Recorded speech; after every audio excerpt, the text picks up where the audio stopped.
우리 설교 제목 큰 목소리 한번 읽어보겠습니다. 시작. 복음으로 정의되는 삶의 실제. 복음으로 정의되는 삶이 과연 실제적으로 어떤 모습이어야 하는지 오늘 말씀 통해 확인하기를 원합니다. 기독교 역사 가운데 예수님을 제외하고 가장 위대한 인물을 뽑으라 한다면 여러분은 누구를 뽑겠습니까? 아브라함, 요셉, 노아, 다니엘, 욥, 다윗, 정말 많은 인물들이 있을 수 있죠. 그런데 그 중에서도 사도 바울은 단연코 압도적으로 위대한 사람일 것입니다. 기독교 신앙인들 뿐만 아니라 지금의 기독교가 세계적인 종교가 되도록 하는 데 있어서 결정적인 역할을 한 인물로 많은 일반 역사학자들이 뽑는 인물이 누구냐 하면 놀랍게도 사도 바울입니다. 기독교에 미친 이 사도 바울 영향력은 가히 절대적이라고 해도 과언이 아니죠. 그래서일까요? 사람들이 사도 바울을 너무나 존경한 나머지 서구 문명권에서는 바울을 이름이나 성으로 사는 사람들이 많이 있습니다. 파울로, 폴, 이게 이런 이름 혹은 성, 이 성이 서구 문명권에서 많이 발견되는 것은 이 사도 바울의 이상이 얼마나 대단한지 가늠해 볼 수 있는 척도가 될 수 있을 것입니다. 우리 한국 사람들에게도 사도 바울을 존경해서 이름을 짓는 사람들이 더러 있죠. 바울이 풍기는 이미지가 좀 강해서 그렇지 서구에 비해 많지는 않지만 그래도 가끔씩 바울이라는 이름의 성도들을 심심치 않게 만납니다. 대표적으로 가수 폴킴이 한글로 하면 뭐예요? 김바울이잖아요, 김바울. 그걸 모르는 사람들 꽤 많더라고요. 폴킴 하니까 멋있어 보이지만 사실은 김바울입니다. 제가 만나본 이름 중에서 가장 인상적이었던 바울 이름은 박바울이었어요, 박바울. 성이 박씨니까 좀 안 어울리긴 하더라고. 박바울? 그래서 약간은 좀 이상하다고 생각을 했는데, 아무튼 솔직히 사도 바울을 생각하면 좀 유축감이 들 정도로 위대한 인물인 게 틀림이 없어요. 왠지 나와는 차원이 다른 사람인 것 같은 느낌적인 느낌이 들기 때문에 위로와 도전보다는 신앙적 비교의식과 열등감을 심어주는 사람이 바로 바울이라는 생각을 하게 될 때가 참 많습니다. 그와 정반대로 베드로는 좀 어떻습니까? 인간적인 냄새가 많이 나서 우리에게 큰 위로를 주죠. 실수도 많이 하고 죄도 우리랑 비슷하게 짓는 이 베드로는 우리에게 큰 친근감을 주기도 합니다. 그래서 생각해보면 참 편해요. 근데 바울은 어때요? 바울을 생각하면 왠지 모르는 부담감이 생깁니다. 그래서 여러분한테 제가 바울처럼 살아야 합니다 라고 설교를 하면 어떤 생각이 들어요? 약간은 좀 율법주의 설교처럼 들릴 수 있다는 거죠. 나도 바울처럼 살아봐야지 이런 도전과 소원보다는 내가 어찌 감히 바울처럼 살 수가 있겠는가.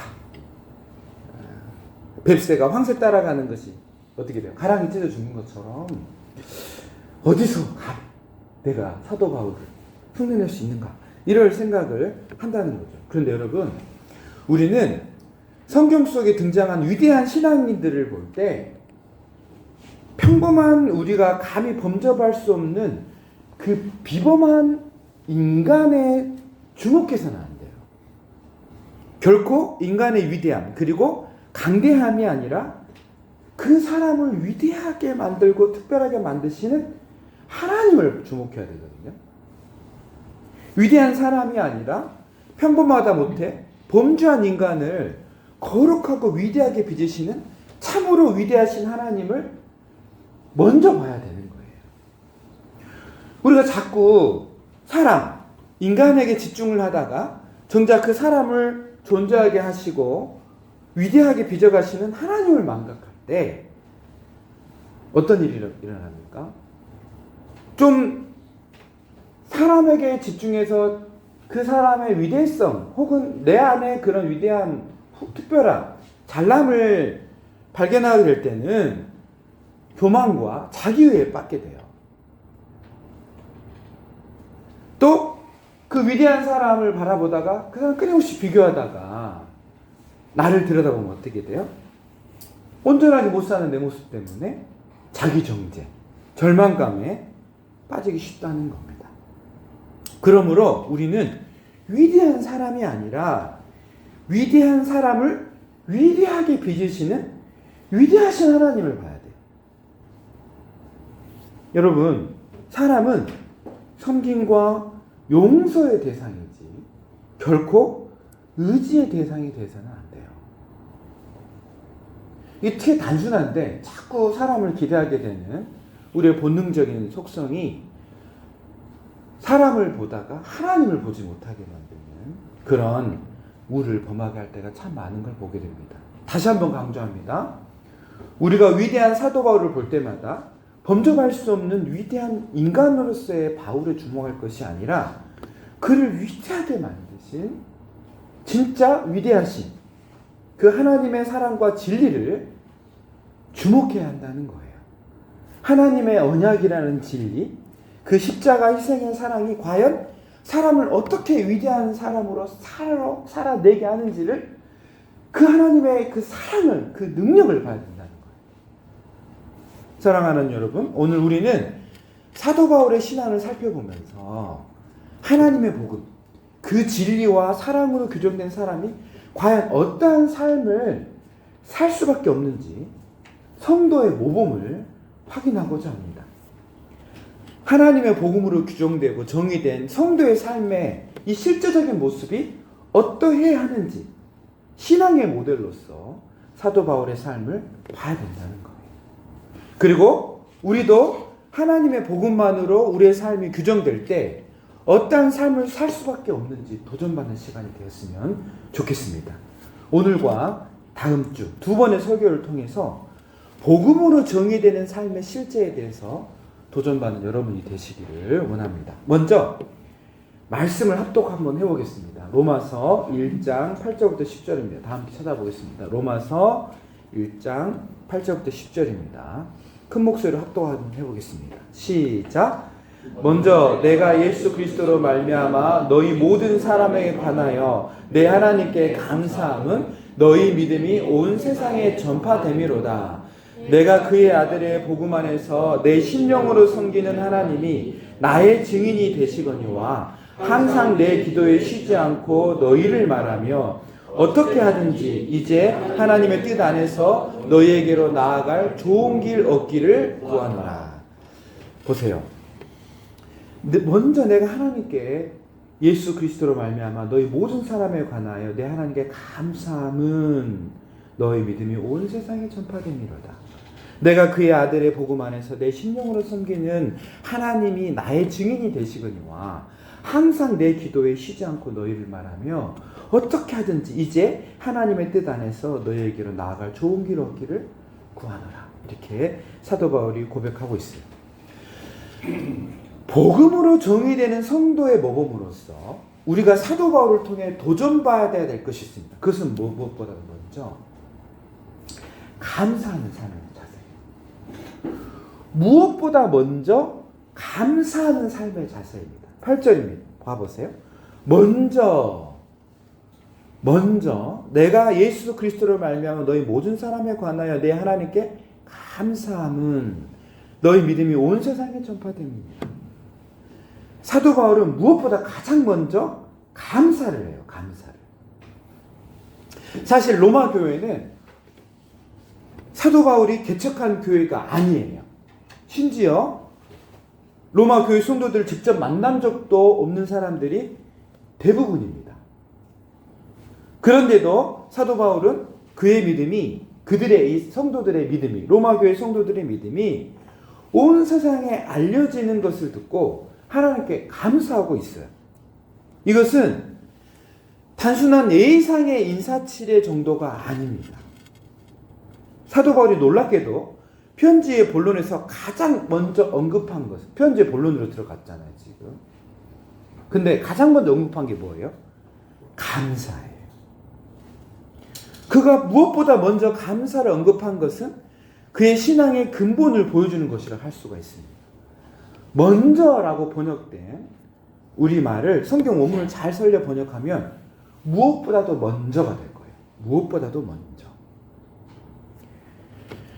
이것은 사도 바울의 신앙의 가장 기본이 되는 근간, 다시 말해서 신앙의 기초가 감사에 뿌리박고 있음을 잘 보여주는 것이라 할 수가 있습니다. 그런데 우리가 주목해 봐야 할 것은 이 사도 바울의 감사의 태도뿐만 아니라 감사의 내용입니다. 바울이 하나님께 감사하는 이유는 8절에서 너희 믿음이 온 세상에 전파됨이로다 라는 표현에서 잘 드러나 있어요. 바울은 로마 교회 성도들의 믿음이 로마 제국 내에서 귀한 도전이 된다는 것 때문에 진심으로 감사하고 있습니다.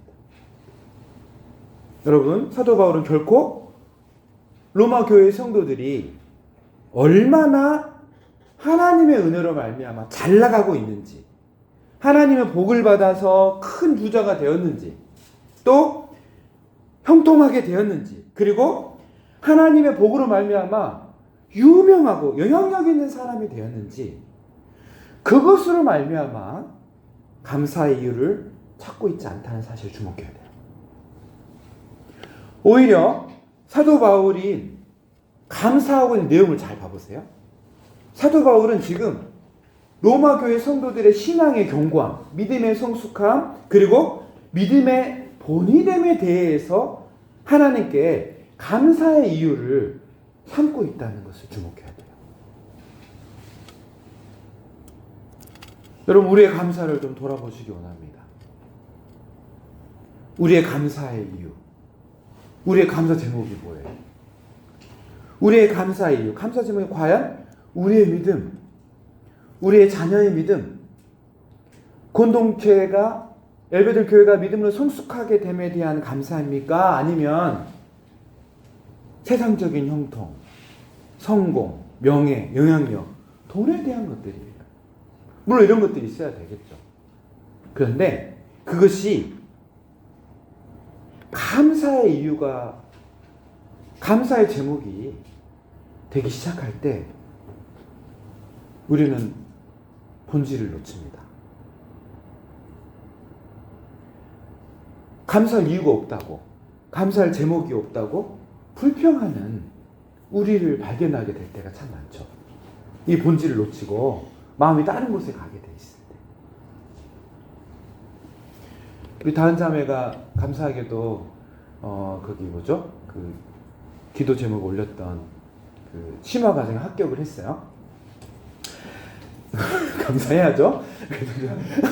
감사해야 되는데 저는 이제 솔직히 떨어질 줄 알고, 솔직히 말하면 떨어질 줄 알고 제가 애연을 함부로 하지 않거든요. 왜냐면 괜히 또 붙을 거야 이런 말 했다가 떨어지면 얼마나 개쪽이야. 그래서 다른 루트를 찾아봐 그러면서 일단 그 합격 그 뭐죠? 사이버 대학도 좀 일단 넣어놔봐. 사이버 대학 합격했다. 그래, 감사하자 이렇게. 그러면 충분히 감사하지 않니? 뭐 이러면서 얘기를 했는데, 감사하게도 이렇게 이렇게 확 딱 붙었다고 했을 때 제 마음 가운데 들었던 생각이 뭐냐면, 아, 참 이게 세상적인 생각이다 생각이 들었던 게 뭐냐면, 이걸 통해서 기도하게 되고 하나님을 찾게 되고 하나님을 더 의지하게 되는 이 과정을 감사를 해야 되는데, 그걸 통해 하나님이 정말 은혜로우시고 자비로우신 분이라는 것을 깨닫게 되는 그 과정과 그 하나님의 역사심에 대해서 생각하면서 그 은혜를 묵상하게 됨에 대해서 감사를 해야 되는데, 결과만 보는 거예요. 아, 되게 세속적인 생각이 내 안에 많구나, 이런 생각을 하게 됐어요. 감사의 이유가 믿음의 진보, 믿음의 성숙이 있지 않고 자꾸 눈에 보이는 세상적인, 그게 나쁘다는 게 아닌데 그 자체가 문제가 아니라 그걸 보는 시야, 그 시각, 그 태도가 참 세속적이라는 생각이 드는 거예요. 하나님 앞에서 우리가 정말 놓치지 말아야 될 게 뭐냐면, 감사의 이유가 뭐냐는 거예요. 우리의 감사의 이유가 하나님에 대한 믿음에 대한 거예요? 아니면 하나님 주시는 그런 선물들에게 마음이 가 있는 거예요? 그냥 감사할 거리가 별로 없죠. 아, 감사 제목이, 감사 이유가 없는 거야. 왜? 선물들이 없으니까. 잘 생각해 보세요. 사실 로마 교회 성도들의 믿음은 완벽하지 않았습니다. 앞으로 로마서를 정밀하게 강의하면서 더욱 선명하게 드러나겠지만 로마 교회에도 문제가 많았습니다. 로마서를 자세히 읽어보면 로마 교회 내 유대교 출신의 그리스도인들과 이방인 출신의 그리스도인들 간에 갈등과 반목이 있었다는 것을 알 수가 있어요. 유대교를 믿다가 예수님을 믿게 된 유대인 그리스도인들은 구약적 전통을, 다시 말해서 유대교에서 중요하게 여기는 절기, 안식일, 이런 할례와 같은 율법 준행에 대한 것들을 아주 중요하게 여겼어요. 믿음도 중요하지만 이거를 포기할 수 없다, 이렇게 여겼어요. 그런데 구약 성경을 전혀 모르고 기독교로 최근에 개종한 이방인 그리스도인들은 구약 율법 준행에 대해서 잘 알지도 못했고 적극적이지도 않았습니다. 그래서 로마 교회 안에는 이들 간의 문화적 차이로 인한 당파가 생기고 긴장 관계가 형성되어 있었어요.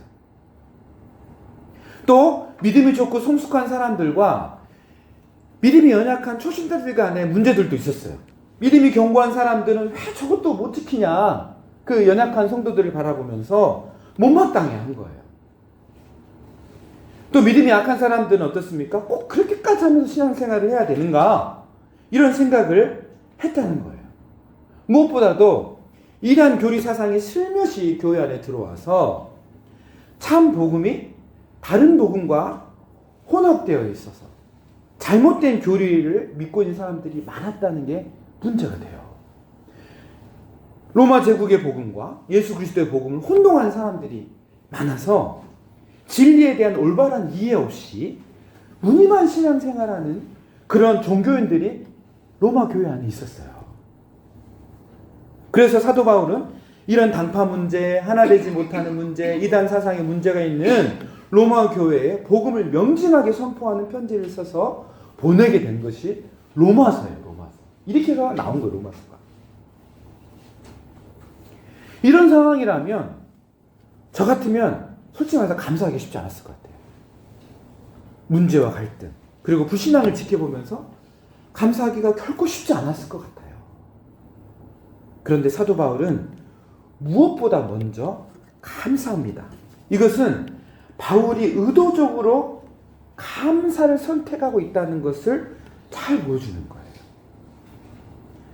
감사할 이유가 넘쳐나고 감사할 수밖에 없는 상황이 되어서 감사한 것이 아니라 의도적으로, 특히 의지적으로 감사의 이유를 하나님 앞에서 찾아내서 감사의 결단으로 감사를 하고 있는 사도 바울의 모습이 보인다는 겁니다.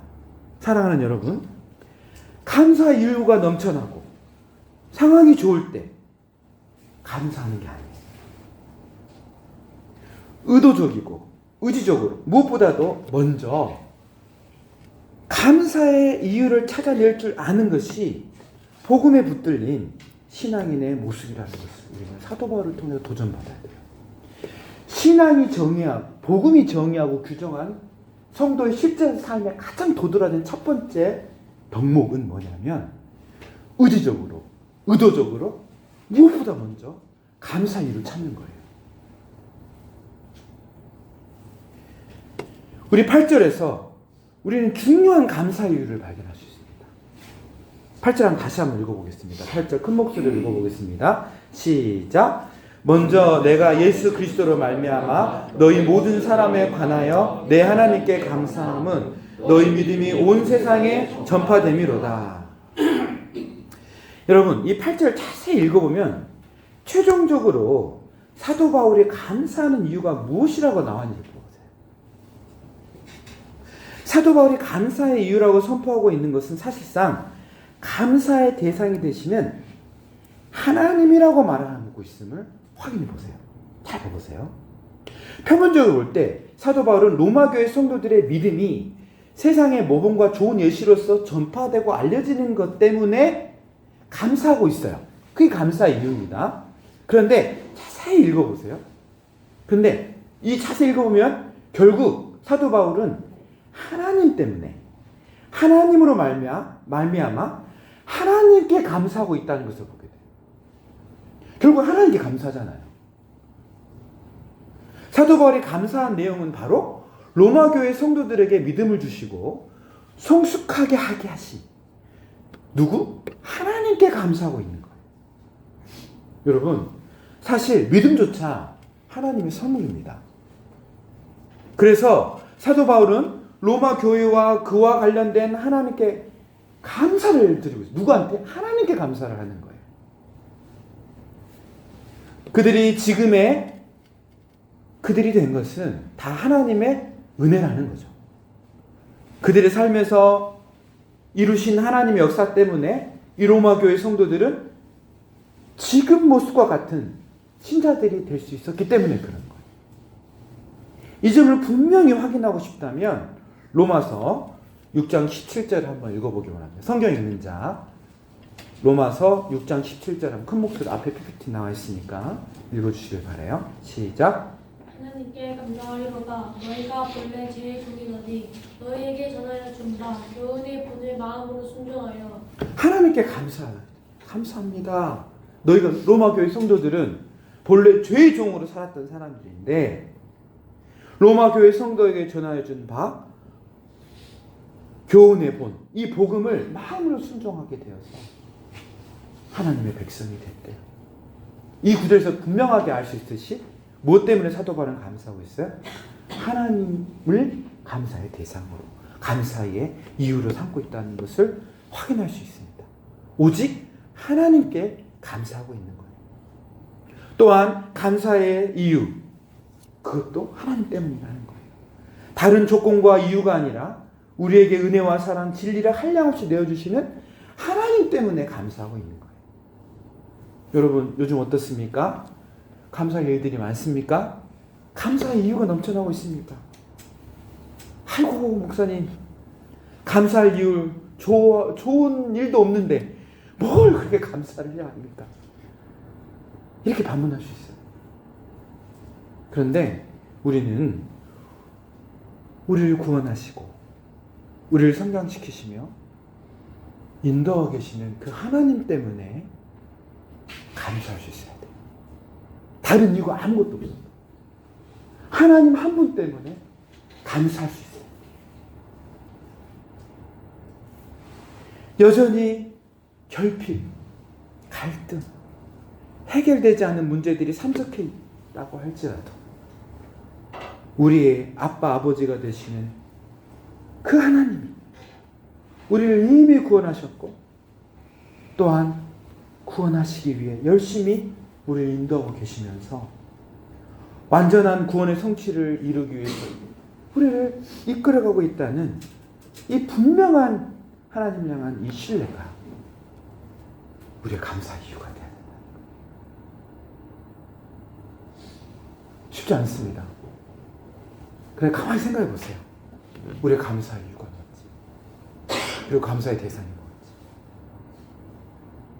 하나님이 해야 돼요. 사도 바울은 바로 하나님 한 분만으로 감사의 이유, 감사의 대상을 삼고 있는 것을 봅니다.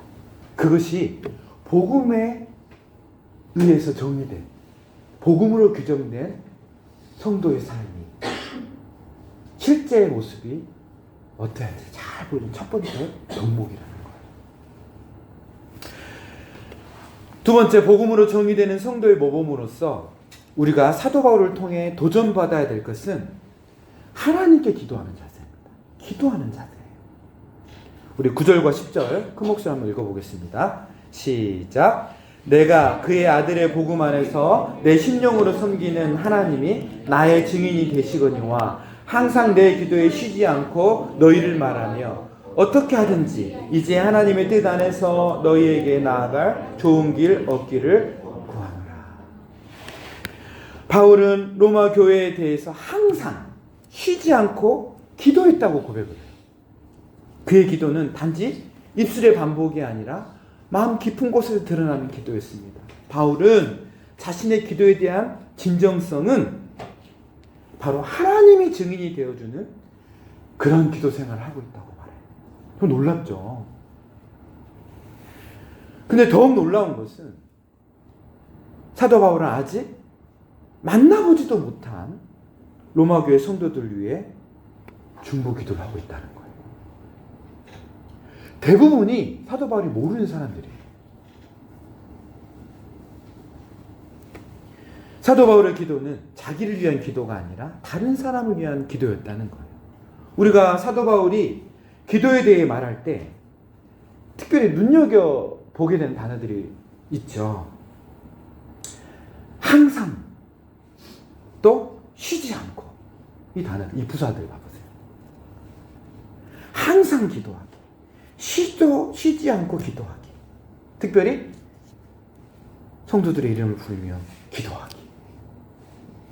이 표현들이 정말 저에게는 또 우리에게는 엄청난 도전을 준다고 생각해요. 여러분, 우리는 누군가를 사랑한다고 말할 때가 참 많습니다. 또 귀하게 여긴다고 표현할 때가 많죠. 그런데 오늘 우리가 사도 바울의 기도를 통해서 도전받아야 될 사실이 있어요. 그것은 기도의 크기가 사랑의 크기라는 거예요. 기도의 열심이 사랑의 진정성을 증명한다는 거예요.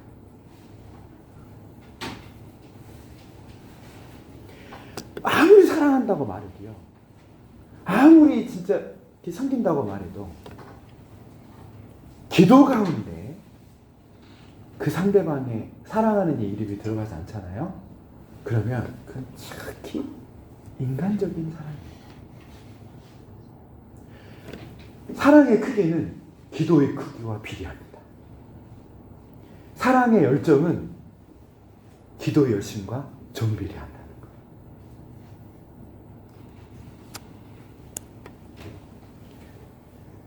매일 한 사람 한 사람의 이름을 정해 불러가면서 기도해 보세요.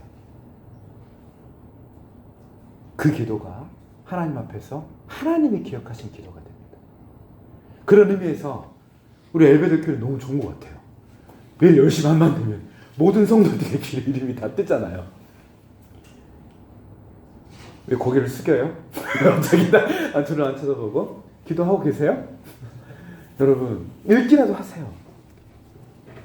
읽기라도 좋잖아요. 우리 위대한 형제님이나 정리를 잘 해놨더만 위에부터 쭉 읽어나가 읽기만 해도 기도가 되게 그렇게 매일 써서 매일 올리잖아요. 저는 그 생각이 들어요. 매일 성도들의 이름을 어떻게 부를까? 어떻게 기도할까? 할 때 너무나 좋은 방법이 있는 거예요. 사랑의 실천이 있는 것 같아요. 안 그러면 교회 생활만큼 피상적인 관계가 없는 것 같아요. 사실 교회 생활만큼 기도가 없는 교회 생활, 서로를 위해 중보하지 않는 교회 생활, 정말 표피적이고 피상적인 관계에 머물 수 있습니다. 잘 생각해보세요. 일주일에 꼴랑 한 번만, 예배도 교회는 또 자주 만나지도 않잖아요. 일주일에 꼴랑 한 번 만나는데 얼마나 사랑하겠어요. 그러니까 많은 교회에 와가지고 사람들이 되게 상처받는 것이 뭐냐면 기독교 용어가 투박하고 아름답지 않기 때문이 아니에요. 기독교는 너무 아름답고 너무나도 위대한데 그 언어에 부합한 언어의 온도, 사랑의 온도, 진정성, 대가 지불이 없는 참을 수 없는 존재의 가벼움으로서의 언어들이 남발되는 거예요. 거기에서 많은 불신자들은 기독교를 욕하는 거예요. 왜 기독교에 대해서 더 다른 종교에서 쌍욕을 하는 줄 아세요? 제가 보기에는 진리는 너무 탁월한데 그 진리를 담아낼 수 있는 사랑의 진정성이 없는 거예요. 그래서 욕먹는 거예요. 몰라서가 아니에요. 그럼 구체적으로 어떻게 사랑하느냐? 여러 사랑의 방법이 있지만 그 중에서 첫 번째는 기도하는 거예요. 대현 형제님, 앞으로 더 구체적으로 열심히 써서 그거 읽기만 해도 기도가 될 수 있도록 만들어 주시기를 바랍니다. 지금도 그래요? 사실 너무 잘하고 있어요. 그대로 읽기만 하면 돼요.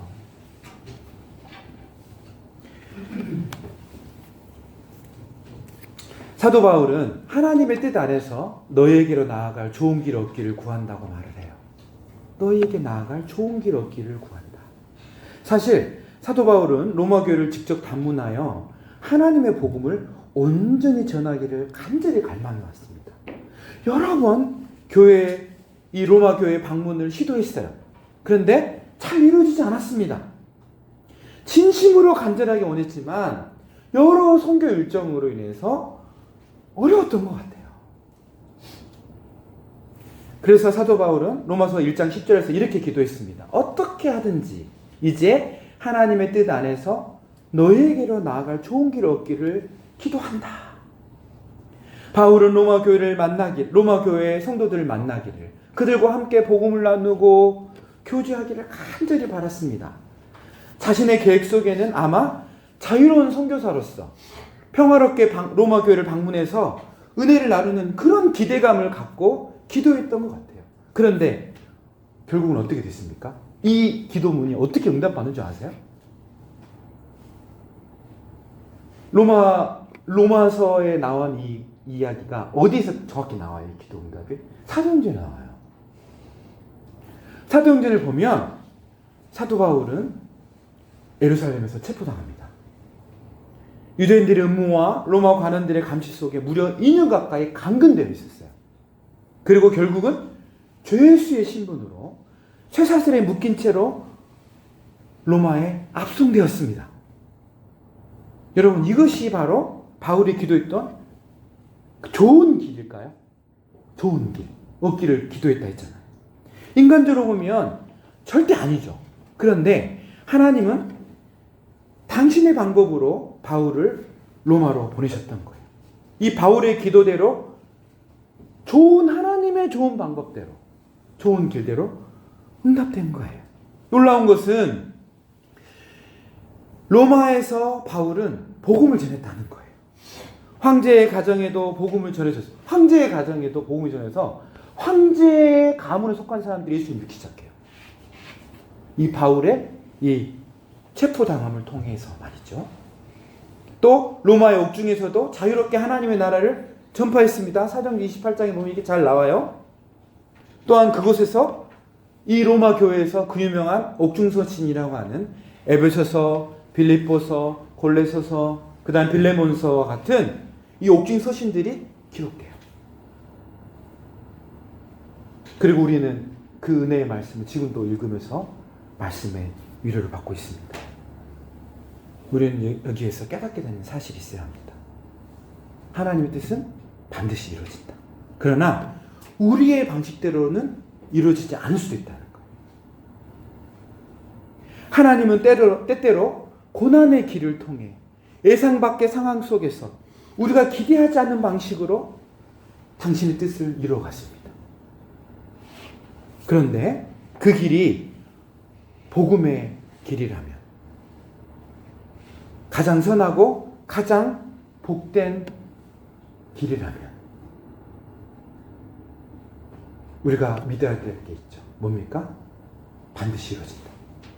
설령 내가 원하는 방식, 내가 원하는 때, 내가 원하는 것으로서 이루어지지 않는다 할지라도 하나님의 뜻은 반드시 이루어진다는 것. 여러분이 지금 걸어가는 길이 바울처럼 낯설고 고통스러워 보이더라도 그것이 하나님의 뜻 안에 있는 길이라면 하나님은 반드시 그것을 통해 바로 우리를 통해 복음을 이루어 가실 것입니다. 두려워하지 마세요. 너무 낙심하지 마세요. 하나님의 뜻은 반드시 이루어집니다. 다만 그 방식은 우리의 영역이 아니에요. 하나님의 방식과 하나님의 시간 내에 이루어질 거예요. 그러므로 우리가 취해야 될 태도는 뭘까요? 하나님의 뜻을 먼저 구하고 찾는 이 순복의 태도, 순종의 태도를 견지하는 거예요. 그리고 우리에게 주어진 일상을 묵묵히 살아가는 거예요. 참 여러 생각이 들어요. 이 사도 바울의 모습을 보면서. 사랑하는 여러분, 오늘 우리는 위대한 사도 바울의 삶을 통해 복음으로 정의된 사람의 실제적인 삶의 모습을 함께 살펴봤어요. 그가 위대했던 것은 그가 특별한 능력이나 인간적인 힘을 가졌기 때문이 아니라 복음이, 하나님의 진리가, 예수 그리스도의 사랑이 그의 인생을 규정하고 정의했기 때문이라는 사실을 우리는 먼저 확인해야 될 것입니다. 바울은 복음의 은혜에 붙잡혀 살았고 하나님의 사랑과 진리로 인해서 감사했고 기도하면서 살아갔습니다. 이 복음은 오늘 우리에게도 통일하게 주어진 복음이에요. 복음이 우리 인생을 정의할 때, 우리 인생을 사로잡을 때 우리 역시 무엇보다 먼저 감사할 수 있는 거예요. 감사해야 합니다. 그리고 기도할 수밖에 없는 거예요. 기도해야 되는 거예요. 하나님의 뜻을 따라 사랑으로 기도할 수밖에 없는 거예요. 아무리 교회에 문제가 많고 현실이 감사할 수 있는 상황이 많은 것 같아 보여도 복음은 우리로 하여금 하나님 때문에, 하나님으로 말미암아 먼저 감사하게 만듭니다. 아무리 기도가 막히고 하나님의 뜻이 멀게 느껴지고 나와는 상관이 없는 것처럼 느껴지는 이 현실에 고단함이 있다고 할지라도 그럼에도 불구하고 우리가 기도할 수 있는 이유가 뭐예요? 하나님은 당신의 뜻을 반드시 이루내신다는 것. 사랑하는 여러분, 오늘 우리는 바울처럼 위대한 인물이 되겠다고 다짐하는 수준으로 이 설교를 듣지 않기를 원해요. 우리가 정말로 원하여 간절히 소망해야 될 것은 바울처럼 복음에 사로잡힌 사람, 복음으로 삶이 규정된 사람, 그래서 하나님 때문에 하나님으로 말미암아 감사할 수밖에 없는 사람, 기도하지 않고는 살아갈 수 없는 사람이 되는 것, 그것이 복음의 실상을 삶으로 누리는 그런 사람이라는 이 사실을 먼저 주목해야 될 것입니다. 이 한 주간 감사할 조건을 찾지 마시길 바라요. 하나님 그분 자체로 인해서 먼저, 무엇보다 먼저 감사하는 우리가 되었으면 좋겠습니다. 항상 쉬지 말고 기도하기를 시작해보기를 원해요. 그래야 할 때 우리의 삶은 바울처럼 복음에 의해 정의되는 삶이 될 거예요. 그 은혜의 삶이 우리의 모두의 삶이 되시길 우리 주 예수 그리스도 이름으로 축복합니다. 아멘. 우리 함께 기도하겠습니다.